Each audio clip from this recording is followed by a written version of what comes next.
උණු වතුර නාන්න හොඳ කොයි වෙලාවටද? ඇල් වතුර නාන්න හොඳ කොයි වෙලාවටද? ඇල් වතුර නාන්නකේ ප්‍රතිලාභ මොනවද? උණු වතුර නාන්නකේ ප්‍රතිලාභ මොනවද කියලාත් බලමු.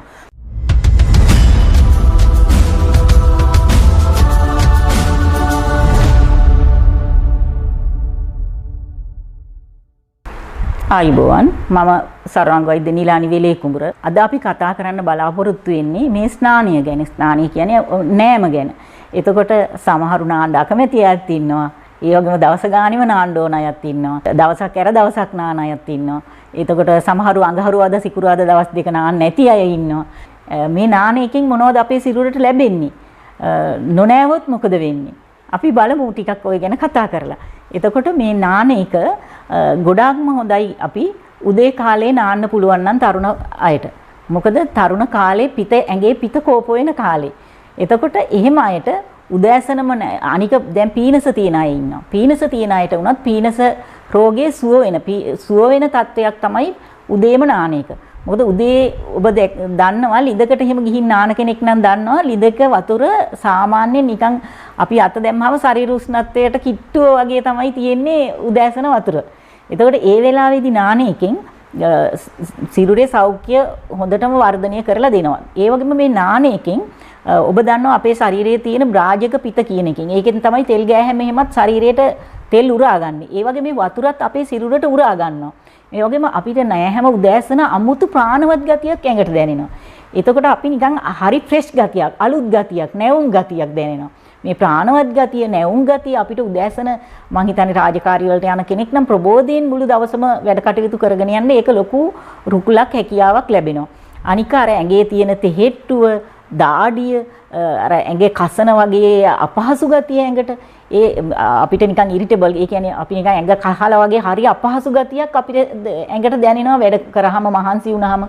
ඒ මහන්සිය නැති කරලා දීලා ඊටමත් සහනයක්, සැහැල්ලුවක්, පහසුවක් ඇඟට දැනෙනවා මේ ස්නානියෙන්. සමහරු හවස් කාලේ නාන අය ඉන්නවා. සමහරු රැයට නාන අය ඉන්නවා. එතකොට ඇයි මේ දෙමව්පියෝ කියන්නේ රැයට නාන්න එපා කියලා? ඇයි අවුවේ වැඩ කරලා ආපු ගමන් නාන්න එපයි කියන්නේ? ඇයි මේ ඉස්කෝලේ ඇරිලා ආපු ගමන් ළමයි පාරේ අවුවේ බරු ගානක් ඉඳලා ආපු ගමන් නාන්න එපා කියන්නේ? ඇයි කුඹුරු කොටලා වෙහෙස වෙලා ඒ වගේම අධිකව කැත්තේ උදැල්ලේ වැඩ කරලා මහාන්සි වෙලා ඉන්න වෙලාවට ඇයි දෙමව්පියෝ කියන්නේ දරුවෝ එක්කම ගිහින් නාන්න එපා, ඔක හොඳ නෑ කියලා? ඔබ කල්පනා කරලා බලන්න අපි රත් වෙච්ච වීදුරුවකට වතුර ටිකක් දැම්මොත් මොකද වෙන්නේ? ඒ වීදුරුව පුපුරනවා. ඒ වගේ තමයි මේ අපේ ශරීරයත් වැඩ කරලා මහන්සි වෙලා තෙහෙට්ටු වෙලා අධිකව අවුවේ ඉඳලා අපේ ඇඟ රත් වෙලා තියෙන වෙලාවට අපි නෑහැම වෙන්නේ අපේ ඇඟේ තියෙන රක්තවාත රෝග අපිට වැඩි වෙනවා. රක්ත රෝග. ඒ කියන්නේ ඇඟේ ලේ රත් වෙලා තියෙන මේ වෙලාවට. එහෙම නාන එකෙන් අපිට නොයෙකුත් රෝග ඇති වෙන්න ඒක හේතුවක් වෙනවා. ඒ වගේම ඒ අධික අවුවේ ඉඳලා ඇවිල්ලා එකපාරට වතුර දැම්මම මං කෝ වීදුරුවකට රත් වෙච්ච වීදුරුවකට වතුර දැම්මොත් ඒ වීදුරුව පුපුරනවා කියලා. එතකොට අපෙත් හිසට එකපාරට අපි ගිහිල්ලා ෂවර් එක අරගත්තාම ඔළුවට එකපාරට රත් වෙලා තියෙන ඔළුවට අපි වතුර දාගත්තාම ඔබ දන්නවා බාත් รู ම් එක ඇතුලේ මැරිලා වැටිච්ච අය ඉන්නවා. ඒ මොකද අර එකපාරට අපිට නහරක් පුපුරලා වගේ දෙයක් වෙලා ඒක ඊටාත්ම අහිතකරයි සිරුරට. ඒ නිසා තමයි අධිකව මහන්සි වෙලා ඉන්න වෙලාවට අධිකව දාඩිය දාලා ඉන්න වෙලාවට අවුවේ ගිහිල්ලා ආපු වෙලාවට දෙමව්පියෝ කියන්නේ දරුවෝ විනාඩි 10ක් ඉඳලා නාන්න කියලා. ඒ මොකද ඇඟ පොඩ්ඩක් අර වෙහෙස කරගතිය අඩු කරන්න ඕනේ. ඔබ දන්නවා ප්‍රෙෂර් මීටරෙන් ප්‍රෙෂර් බලන වෛද්‍යවරයෙක් උනත් දන්නවා. ඔබ වෛද්‍යවරයෙක්ගෙන් ප්‍රෙෂර් බලවගත්ත කෙනෙක් උනත් දන්නවා. අපි අධිකව මහන්සි වෙච්ච වෙලාවක රුධිර පීඩනය මැනලා බැලුවොත් රුධිර පීඩනය වැඩි වෙලා තියෙනවා. එතකොට අපි අර අවුවේ වැඩ කරලා අධිකව මහන්සි වෙලා ඒ වගේ ඉන්න අවස්ථාවල් වල අපේ ඇඟේ රුධිර පීඩනය වැඩි වෙලා තියෙනවා. එතකොට අර ඇඟේ රත් වීමත් එක්කම ඒ රුධිර පීඩනයත් අඩු වෙලා සාමාන්‍ය තත්යකටපත් වෙන්න පුළුවන් විනාඩි 5ක් 10ක් ඉන්නකොට. ඔබ දන්නවා ඔබ පයින් සෑහෙන දුරක් ගිය කෙනෙක් නම් වෛද්‍යවරයෙක් කියනවා විනාඩි 5ක් විතර ඉඳලා අපි රුධිර පීඩනය මනිමු කියලා. ඒ කියන්නේත් අර වගේ ඒ වෙලාවට අපි බැලුවොත් වෙන්නේ ඇත්තටම මේ වෙලාව තමුන්ට තියෙන රුධිර පීඩනය නෙමෙයි. අර වෙලාවේ මහන්සිය නිසා වැඩි වෙච්ච රුධිර පීඩනය තමයි එන්නේ. එතකොට අන්න ඒ වගේ රුධිර පීඩනය වැඩි වෙච්ච වෙලාවක ඒ මහන්සියලා ලේ රත් වෙච්ච වෙලාවක අපි එකපාරට වතුර දාගත්තොත් අපිට ඒ නාන එකෙන් කිසිම ගුණයක් නෙමෙයි ලැබෙන්නේ. ඊටමත් අහිතකර තත්ත්වයක් ඔබේ මරණය පවා සිද්ධ වෙන්න පුළුවන්. ඒ වගේම අර අධික වැස්ස කාලයක අපි හැන්දෑවක නානවා. එතකොට මොකද වෙන්නේ? මේ පරිසරයේ තියෙන ජල වාෂ්ප ප්‍රමාණය වැඩි. ඒ පරිසරයේ තියෙන ජල වාෂ්ප ප්‍රමාණය වැඩි වුණාම අපි නෑවට පස්සේ අපේ ඔළුවේ තියෙන ජල වාෂ්ප පරිසරයට වාෂ්ප වෙලා යන වේගය අඩු වෙනවා. තෙත බොහෝ වේලාවක් රැඳිලා තියෙනවා. ඒ බොහෝ වේලාවක් තෙත රැඳිලා තියෙන එකෙන් අපිට පීනස, ඇදුම, කැස්ස, නොයෙකුත් මේ නියුමෝනියා ක්ෂය රෝග වගේ නොයෙකුත් ඒ බරපතල රෝග තත්ත්වයන්ට පවා යන්න හැකියාවක් තියෙනවා. එතකොට අපි ඒ වගේ අපි පරිසරයේ ඒ ජල වාෂ්ප වැඩි ප්‍රමාණයක් තියෙන වෙලාවකට අපි හිතමුකෝ අපිට මොනවා හරි ලොකු වැඩ ටිකක් හරි කාර්යාලයක වැඩ කරලා ගෙදර එනකොට හරි අපිට මේ නාන්න උනා කියලා බැරි වෙලා හරි අපිට තියෙන අධික වැඩ කටයුතුත් එක්ක එහෙම නෑවොත් මොකද කරන්න ඕනේ? හවසට අපි දන්නවා පරිසරයේ ජල වාෂ්ප ප්‍රමාණය වැඩි, රැයට පරිසරයේ ජල වාෂ්ප ප්‍රමාණය වැඩි, අපේ කොණ්ඩෙන් ජල වාෂ්ප වෙලා යන වේගය, කොණ්ඩේ වේලෙන වේගය අඩු වෙනවා. එතකොට ඔබට පුළුවන් දැන් ඕනකේ ගොඩක් තැන්වල තියෙනවා ඩ්‍රයර් එක කියන එක, කොණ්ඩේ වියලන ඒවා. එහෙම එකකින් ඔබට අල්ලලා කොණ්ඩේ වේල ගන්න පුළුවන් හදිසියෙ එහෙම බැරි වෙලාවක් නෑවොත්. එතකොට අපිට සිරුරට වෙන අහිතකර තත්ත්වයන් එහෙම වළක්වන්න පුළුවන්. එහෙම නැත්නම් ඊටාත්ම සුදුසු වෙලාව තමයි දවල්ට ඔබ නිවසේ රැකියාව කරන නොගිහින් නිවසේ ඉන්න කෙනෙක් නම් දවල් කාලේ නාන එක තමයි ඊටාත්ම සුදුසු. මොකද කොණ්ඩේ තියෙන ජල වාෂ්ප ටික ඉක්මනට වාෂ්ප වෙලා ගිහිල්ලා මොකද පරිසරයේ රස්නේ හොඳට හිර එළියේ තියෙනවා. ඒතකොට ඉක්මනින් ජල වාෂ්ප ටික වාෂ්ප වෙලා ගිහිල්ලා අර කොණ්ඩෙත් වැඩි වෙලාවක් තෙත රැඳෙන එක වළකිනවා. එතකොට උදේ නාන එකෙන් ප්‍රබෝධමත් බව වැඩි වෙනවා.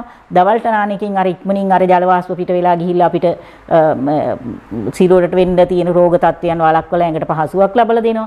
හැන්දෑවේ නාන එකෙන් මං කිව්වා පීනස ඇදුම වගේ සෙම් රෝග වලට හේතුවක් වෙනවා කියලා. හදිස්සියේ ඒ වගේ නාන්න උනොත් කරන්න ඕන දේවලුත් කිව්වා. ඒ වගේම අපි රෝග සමහරු ඉන්නවා අඟහරුවාද සිකුරාදා දවස් දෙකේ නාන්නේ නැති අය. ඒකෙත් හේතුවක් තියෙනවා. ඔය අඟහරුවාද සිකුරාදා දවස් දෙක තමයි මේ සූර්යා කියන්නේ ගමන් කරන මේ පෘථිවියත් චලනය වෙන ටිකක්. එතකොට ඒ වෙලාවේදී මේ අඟහරුවාද සිකුරාදා දවස් දෙක තමයි සතියේ උෂ්ණය වැඩිම දවසත් සීතලම වැඩිම දවසත් එන්නේ. ඒ නිසා තමයි ඉස්සරම්මලා කියන්නේ අඟහරුවාද සිකුරාදා දෙකේ නාන්න එපා කියලා. නමුත් ඒක ප්‍රශ්නයක්. ඒක මේ රෝගී තත්ත්වයන්ට ලක් වෙලා ඉන්න නැති අයට ඒක ප්‍රශ්නයක් වෙන්නේ නැහැ. එහෙම නාන්න. නමුත් ඔබ රෝගයක් තත්ත්වයකට පත් වෙලා ඉඳලා එකපාරට නානවා නම් හොඳම දේ තමයි ඉස්සෙල්ලා දවසේ ඇඟ හොදලා ඊළඟ දවසේ ස්නානය කරන්න. එහෙම නැත්නම් උණු වතුර වලින් ඉස්සෙල්ලා දවසේ ස්නානය කරලා ඊළඟට ඇල් වතුරට යන්න. එකපාරටම ඔය සෙම් රෝග හැදිලා ඉඳලා එහෙම මේ එකපාරට ඇල් වතුර අධික සීතලව නාන්න යන්න එපා. අනික වයසක අයට. වයස කියන්නේ වාත කෝප වෙන කාලේ. බාල කාලේ සෙම් කෝප වෙන කාලේ. ඒක හින්දානේ දරුවෝ ගොඩක් වෙලාවට අම්මලා උණු වතුරෙන් නාවන්නේ. උණු වතුරෙන් නාවනකොට පොඩ්ඩක් මෙහෙම අත දාලා පිටියල්ල දාලා බලනවා රස්නේ දාන කොහොමද කියලා. ඒ වගේ රස්නෙන් තමයි පොඩි ළමයි නාවන්නේ. ඒකට හේතුව තමයි පොඩි කාලේ තමයි වයස අනුව අපේ සෙම් කෝප වෙන කාලේ. පොඩි කාලේදී සෙම කිපෙනවා, තරුණ කාලේදී පිත කිපෙනවා. ඒකනේ තරුණ කාලේ මේ ගොඩක් තරහ යන්නේ. පිත් රෝග වැඩි. ඒතකොට තරුණ කාලේදී ඕන වෙලාවක නෑවට ඒක ඇඟට වරොත්තු දෙනවා. උණු වතුර නාන්න හොඳ කොයි වෙලාවටද? ඇල් වතුර නාන්න හොඳ කොයි වෙලාවටද? ඇල් වතුර නාන එකේ ප්‍රතිලාභ මොනවද? උණු වතුර නාන එකේ ප්‍රතිලාභ මොනවද කියලාත් බලමු. උණු වතුර නාන එක අපි හිතමු ඔබට කොන්දේ කැක්කුමක්, ඇඟේ ඔය පපුවේ ඇවිලිල්ලක්, කොන්දේ කැක්කුමක්, තුනටිය කැක්කුමක්, ඒ වගේ වාත වේදනාවක්, වාත රෝගයක් තිබිලා ඒකෙන් සුව වෙලා නානකොට අපිට ඉතාමත්ම හොඳයි උණු වතුර නාන එක.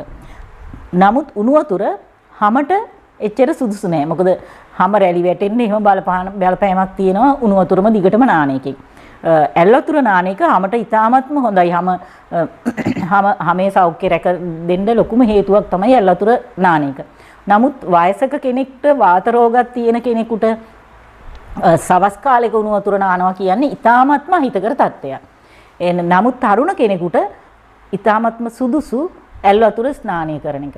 මොකද ඒකේ හැමේ සෞඛ්‍ය රැකලා දෙනවා. තරුණ අයට ඇරෙන ප්‍රබෝධය අර තරුණ කාලේ පිත්කෝපය නිසා ඇති වෙන ඇඟේ දාහය, දැවිලි ගති සියල්ල නැති කරලා දෙනවා. ඒ වගේම සියලු මේ ශරීරයට අවශ්‍ය කරන සැහැල්ලු ගතිය සියල්ල ලැබලා දෙනවා. මානසික තෘප්තිය ලැබලා දෙනවා. ඒ මානසික පීඩාව අඩු කරලා දෙනවා. එතකොට බාල අයට සෙම් රෝග නිතර ඇති වෙන වයසක් ඉඳ බාල කාලේ විශේෂයෙන්ම අවුරුදු 5ට වගේ අඩු බබාලට සියලුම දෙනාට ඉතාමත්ම හොඳ උණු වතුර ස්නානය කරන එක. අපි දන්නවා ටිකෙන් ටික වැස්ස නැති කාලෙක නම් ඇල් වතුරට අපි හුරු කරන්න ඕනේ. ඒක හරි. නමුත් සෙම් කෝප වෙන කාලයක් නිසා ඒක හොඳයි. ඊට අමතරව අපි සෙම් රෝගයකින් හිතමුකෝ අපිට සෙම් ප්‍රතිශාව එහෙම නැත්නම් දැන් ඔය පහුගිය දවස්වල කොවිඩ් වගේ රෝග තිබුණා. ඒ වගේ සෙම් මොනවා හෝ සෙම් රෝගයක් හැදිලා ඒකෙන් සුව වෙච්ච වෙලාවක නම් ඉතාමත්ම හොඳ ඉස්සෙල්ලම දවසේ නානකොට අපි උණු වතුර ස්නානය කරන එක තමයි සෙම් රෝගයකින් මිදෙන්න ඉතාමත්ම හොඳ. ඒ වගේම ඔබට ඔය දැන් දද කුෂ්ඨ ඒ වගේ තිබිච්ච අවස්ථාවක ඒවයින් සුව වුණාම අපිට ඉතාමත්ම හොඳ උණු වතුර ස්නානය එහෙම නැත්නම් මුහුදු වතුර ස්නානය කරන එක. මුහුදු වතුර වල ලවණ අඩංගු වෙනවා. ඒවටත් අර දද කුෂ්ඨ වගේ රෝග සුව වෙන හැකියාවක් තියෙනවා. ඒ වගේම කොහොඹ කොළ නිදි කුඹ කොළ වගේ තම්බලා ඒ උණු වතුර ස්නානය කරනවා නම් ඒක ඉතාමත්ම හොඳයි ඒ වගේ අවස්ථාවල් වල. ඒ වගේම වාත රෝගයක් තිබිලා සුව වෙච්ච අවස්ථාවක නම් කොන්දේ කැක්කුමක් තුනටිය අමාරුවක් ඒ වගේ තිබිලා සුව වෙච්ච අවස්ථාවක නම් ඔය බෙලි කොළ ටිකක් පාවට්ට කොළ ටිකක් බේත් එඬු කොළ ටිකක් දාලා තම්බලා ස්නානය කරන එක. එහෙම නැත්නම් අපි ඔය සයිටිකා කියලා ඒ කියන්නේ කොන්දේ ඉඳන් කකුල දිගට පහළට යන කැක්කුමක් කියන රෝග තත්ත්වයක් එනවා. ඒ සයිටිකා රෝග තත්ත්වයේදී හොඳයි සේපාලිකා කොළ බේත් එඬු කොළ පාවට්ට කොළ බෙලි කොළ දාලා තම්බලා ඒකට ලුණු කැට ටිකක් දිය කරලා ඒ වතුරෙන් මේ ඒ කකුල හරි සෝදලා දානවා නම් ඒක එක්ම තියෙන කකුල හරි සෝදලා දානවා නම් ඒකත් අඩු වෙන්න හැකියාවක් තියෙනවා. ඔන්න ඔය කියන ඒවා තමයි මේ ස්නානය පිළිබඳ ඔබට සඳහන් කරන්න තියෙන්නේ. ඉදිරියේදී නැවතත් අපි ඔබව හමු වෙනවා.